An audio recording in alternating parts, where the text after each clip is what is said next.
जाता है।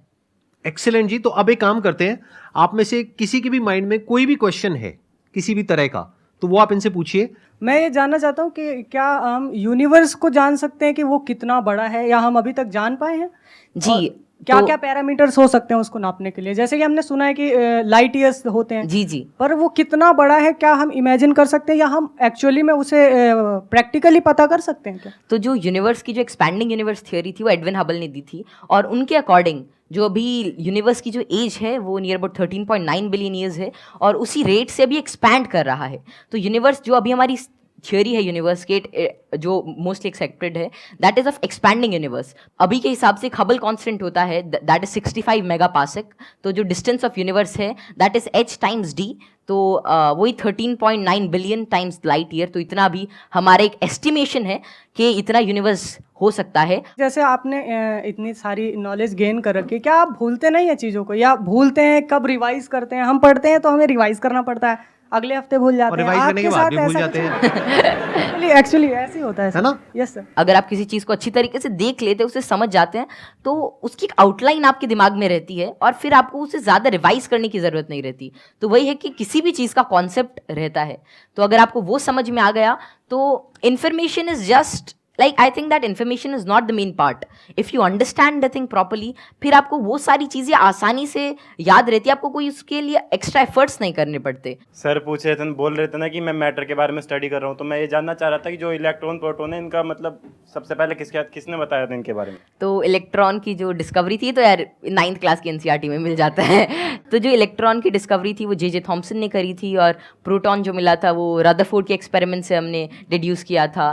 और चैडविक ने, मतलब जेम्स चैडविक ने, जो बेरिलियम की मतलब जो रेडियो एक्टिव सोर्स से डीके को स्टडी किया था, उससे न्यूट्रॉन के बारे में पता चला था। ये तो बहुत बेसिक क्वेश्चन है भैया, कुछ अच्छा पूछो। थोड़े अच्छे क्वेश्चन पूछो। क्या पूछ रहे हो आप लोग यार? टोटली। मुझे आपसे एक क्वेश्चन है कि आप जितने सेलिब्रिटी से मिलते हो, तो आप इतने जो मिलने से पहले जो बात करने का जो होता है नर्वसनेस, इसको कैसे दूर करें? आप जैसे संदीप सर से बात कर रहे हो और बड़े बड़े आप सेलिब्रिटी से मिले हो, तो आप किस तरह से इतना एक्सपीरियंसली आप बात कर लेते हो किसी से?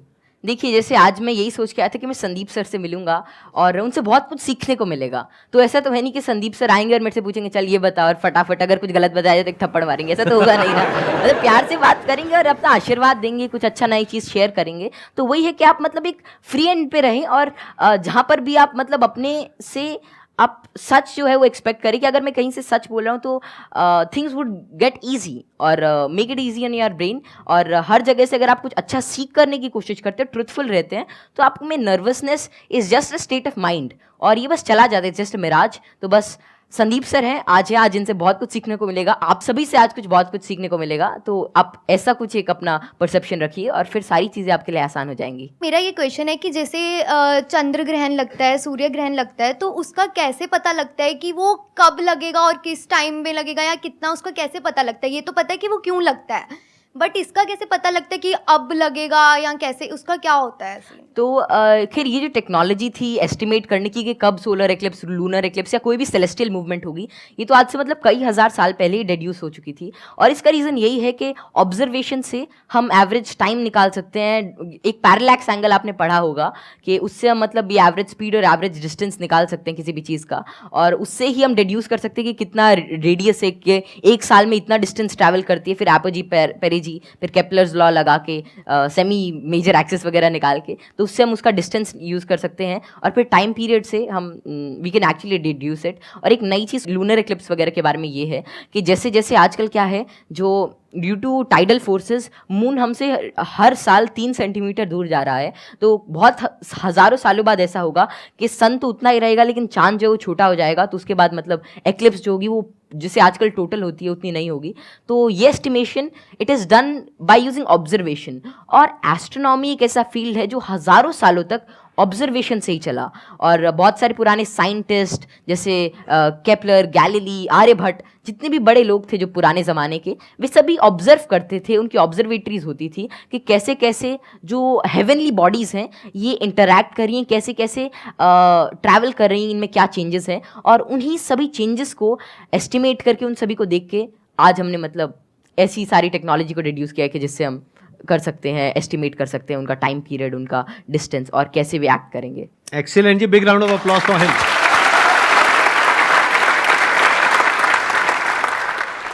में मैं ये पूछना चाहूँगा, जैसे यहाँ पर बैकग्राउंड हमारा होता है तो लोग कहते हैं कि इंटेलिजेंस जेनेटिक होता है, काफ़ी मतलब कि उसको बढ़ाने में बहुत ज़्यादा नहीं हम लोग कर सकते हैं।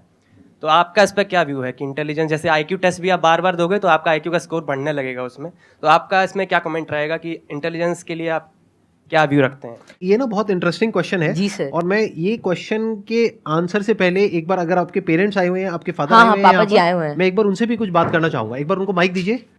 मैं आपसे ये जानना चाहूंगा कि आपके जो बेटे हैं, ये तो सबको पता है कि किस तरीके से चीज़ों को याद रखते हैं, किस तरह से एक्सप्रेस करते हैं, क्या आप भी इसी तरीके से चीज़ों को याद रख पाते हैं? पहले तो बहुत बहुत धन्यवाद जो आपने माइक दिया, और जो आपके आज दीदार हुए। हम बहुत दिनों से कुछ एक गिने चुने शख्सियत ऐसे जिनसे नहीं मिल पाए, उनमें एक संदीप माहेश्वरी थे, और जैसे ही कौटिल्य को पता लगा कि उनसे मिलने का मौका मिलेगा, ये बहुत ज़्यादा एक्साइटेड था आपसे मिलने के लिए। Thank you. मेरे पिताजी भी काफ़ी इंटेलिजेंट व्यक्ति थे, कौटिल्य भी इंटेलिजेंट है, और हम बीच की पीढ़ी हैं।